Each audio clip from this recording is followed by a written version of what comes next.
Terima kasih Anda masih bersama kami. Bagi Anda yang baru saja bergabung, kami hadirkan kembali 3 berita utama hari ini. Bus rombongan penjenguk orang sakit terbalik di jalan menanjak di Kabupaten Karanganyar. 1 orang tewas terjepit. Janji bisa gandakan uang hingga miliaran rupiah. Seorang pria ditangkap Polres Pemalang karena menipu warga lain. Granat aktif yang diduga bekas perang ditemukan di rumah warga di Kabupaten Klaten.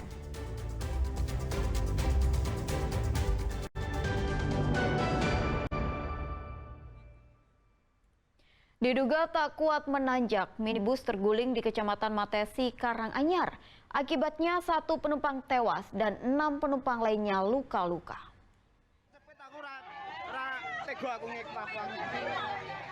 Bus yang mengangkut warga Girilayu di Kecamatan Matesi, Kabupaten Karanganyar terguling di tanjakan parkiran Desa Karangbangun, Senin malam.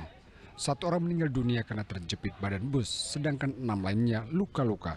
Minibus terguling dalam perjalanan pulang setelah menjenguk orang sakit. Kecelakaan berawal saat minibus melaju dari arah Matesi. Saat melintas di jalan menanjak, minibus diduga tak kuat menanjak sehingga terguling.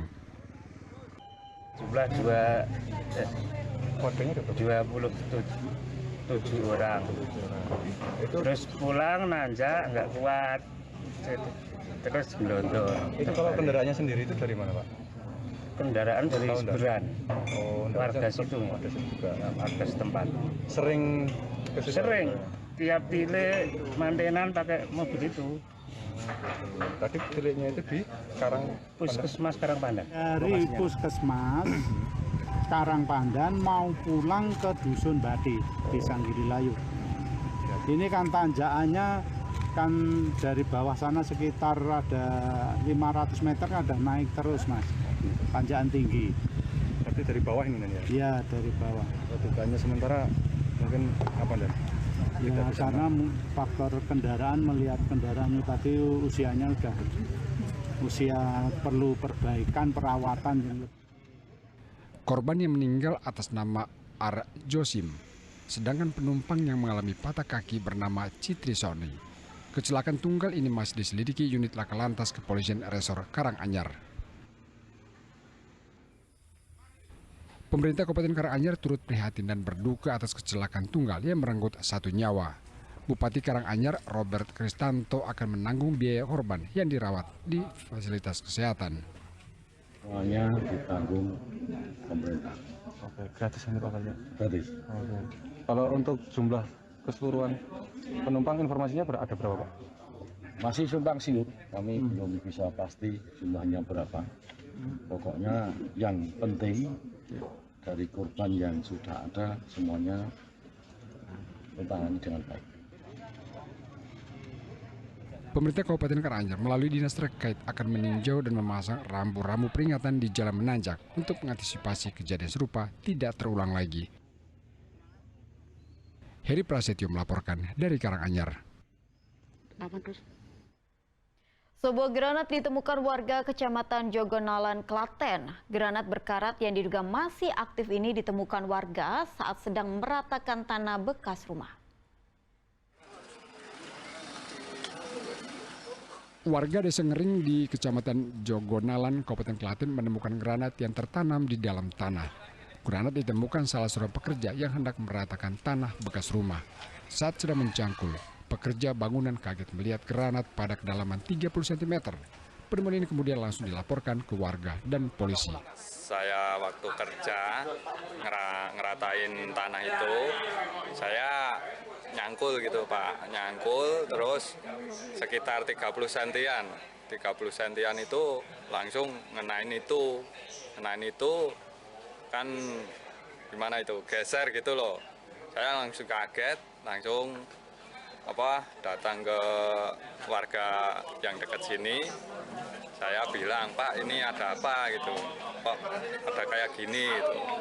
Terus warga sini bilang, oh itu sejarahnya dulu yang punya rumah ini itu tentara veteran gitu. Penjinak bom Polda Jawa Tengah dikerahkan ke lokasi penemuan untuk mengevakuasi granat. Granat yang ditemukan memiliki panjang 10 cm dan lebar 5 cm. Meski sudah berkarat, granat nanas masih aktif. Diduga granat merupakan sisa peninggalan masa perang. Tapi ini masih aktif. Ya. Kalau dilihat memang secara luarnya, fisiknya berkarat bapak-bapak ya. Berkarat, tapi kalau jenis handak militer itu masih aktif di dalamnya. Jadi kita harus ekstra hati-hati dalam penanganannya. Ini selanjutnya? Selanjutnya nanti BB kita disposal di lapangan tembak trucuk. Nah, nanti untuk hasil akhirnya nanti kita sampaikan.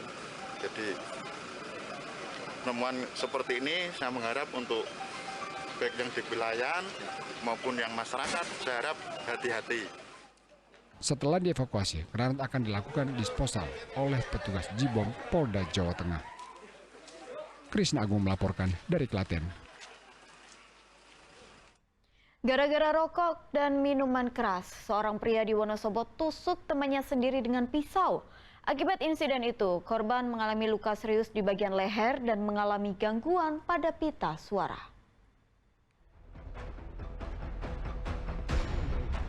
Suroso berkelit saat ditanya tentang penusukan yang menimpa rekannya.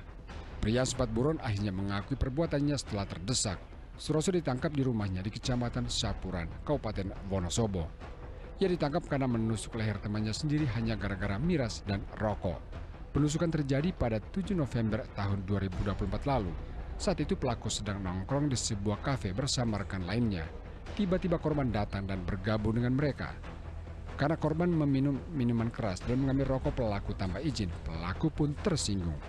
Pelaku yang saat itu terpengaruh minuman keras gelap mata. Ia mengeluarkan pisau lipat dan menusuk leher korban. Jadi pemicunya ini karena sakit hati. Pelaku bersama temannya saat itu di kafe Saga sedang ngobrol, minum, sambil rokok. Datang korban. Korban ini akhirnya kabur. Walaupun sebenarnya sebelumnya juga tidak janjian. Langsung ikut minum, ambil rokok. Di sini karena tidak permisi, tidak izin semacam itu, pelaku tersinggung. Jadi saat korban keluar dari kafe, saat masih di tangganya itu dikejar, kemudian ditusuk pakai pisau di lehernya. Usai ditusuk, korban dibawa ke rumah sakit dan nyawanya selamat, tetapi korban mengalami gangguan pita suaranya. Atas perbuatannya kini pelaku dijerat dengan pasal 2 Undang-Undang Nomor 12 Tahun 1951 dengan ancaman hukuman penjara maksimal 10 tahun.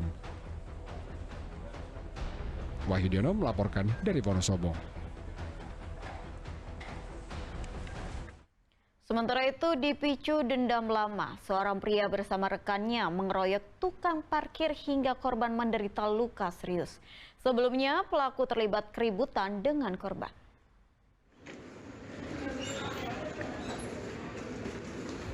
Dendam membawa Purnomo dan 3 rekannya ke balik jeruji tahanan kepolisian Resor Kota Solo. Keempat pelaku dibekukan dan menganiaya seorang tukang parkir bernama Purwadi pada bulan April lalu. Korban dikeroyok di area pemakaman sehingga menderita luka serius akibat sabetan senjata tajam. Korban tidak mampu membela diri karena berada dalam kondisi mabuk akibat menenggak minuman keras. Pengeroyokan dipicu dendam lama. Sebelumnya tersangka Purnomo sempat terlibat perselisihan dengan korban sehingga kemudian mengajak temannya mengeroyok korban. Awalnya korban dan tersangka Purnomo alias Kuboter berselisih pada hari Selasa 1 April 2025 sekitar pukul 23.50. Kemudian pada hari Rabu tanggal 2 April sekitar jam 16.00 tersangka Purnomo mengajak 3 tersangka yang tadi untuk mencari korban di area makam Bonoloyo yang saat itu korban sedang menjaga parkir dengan maksud dan tujuan untuk berkelahi. Pelaku dijerat dengan pasal 170 KUHP tentang penganiayaan berat sehingga terancam hukuman maksimal 5,5 tahun penjara. Heri Prasetyo melaporkan dari Solo. Seorang warga mensomasi Dinas Kependudukan dan Pencatatan Sipil Kabupaten Tegal karena menerbitkan akta kematian baru.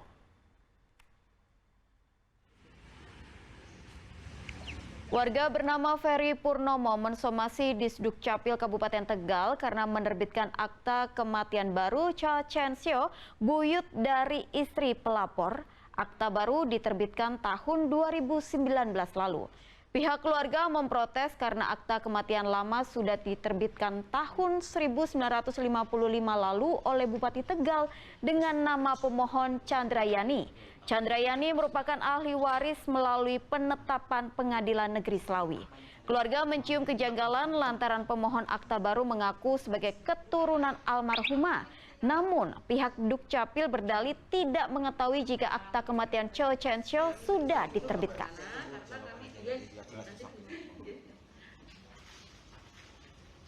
Belum produk dari dinas dikeluarkan, sudah ada produk yang lebih lama yang dikeluarkan oleh Bupati sendiri. Bisa lebih spesifik Pak produknya? Terkait dengan akta kematian atas nama Cho Chen Sio, ya kan? Bahwa akta tersebut sudah dikeluarkan di tahun 1955 dan dinas Dukcapil sekarang mengeluarkan di tahun 2019 akhir. Jadi saya datang ke sini melakukan somasi untuk mengklarifikasi terkait dengan produk apa yang sudah dikeluarkan oleh dinas.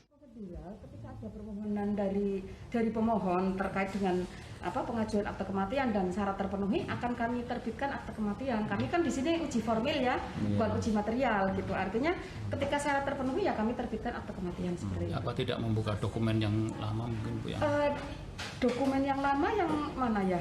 Yang diterbitkan sebelumnya tahun 1950. Karena yang bersangkutan kan kami tidak tahu kalau itu sudah diterbitkan akta kematian.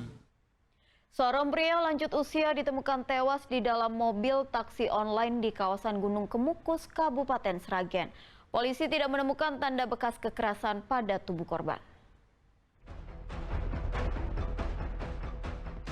Pria berusia lanjut ditemukan warga bersandar di bangku tengah mobil dalam kondisi sudah meninggal dunia. Mobil terparkir di kawasan Gunung Kemukus, Kabupaten Sragen. Polisi yang tiba langsung melakukan identifikasi korban dan olah tempat kejadian perkara. Selain tanda identitas ditemukan, sejumlah obat di sekitar tubuh korban juga ditemukan. Namun tanda identitas yang ditemukan ternyata bukan milik korban. Korban diketahui menggunakan layanan transportasi online dari Solo menuju Kemukus untuk menemui temannya. Namun saat tiba di lokasi, korban meninggal dunia.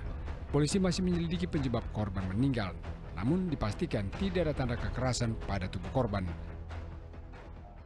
Tidak ada tanda-tanda penganiayaan dan didukung oleh dari tim medis dan Inafis dari Polres Sragen. Untuk keterangan dari Pak Dokter Puskesmas bahwa yang bersangkutan adalah sakit. Terbukti bahwa ada beberapa obat yang dibawa oleh korban untuk dimasukkan di dalam tas. Polisi mengimbau warga yang kehilangan anggota keluarga segera menghubungi kepolisian Resor Sragen. Heri Prasetyo melaporkan dari Sragen. Informasi tadi mengakhiri jumpa kita di Berita Jawa Tengah. Jangan lupa pastikan Anda subscribe channel YouTube Liputan 6 SCTV Daerah. Atas nama rekan yang bertugas, saya Tabita Putri mengucapkan terima kasih atas kebersamaan Anda. Selamat beraktivitas dan sampai jumpa.